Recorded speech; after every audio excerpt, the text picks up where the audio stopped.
Like Governor Walker promising to wreak havoc on Washington if elected. I was with Walker in Illinois today as he sharpened his tone to try to regain his front-runner status. I'm not just a Republican or conservative because of Ronald Reagan.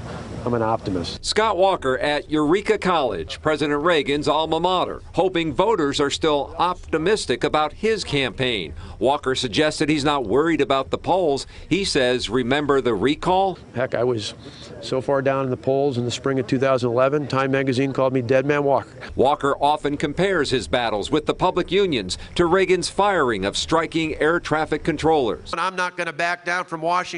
Are voters looking for another Reagan? It's very palpable, his presence here.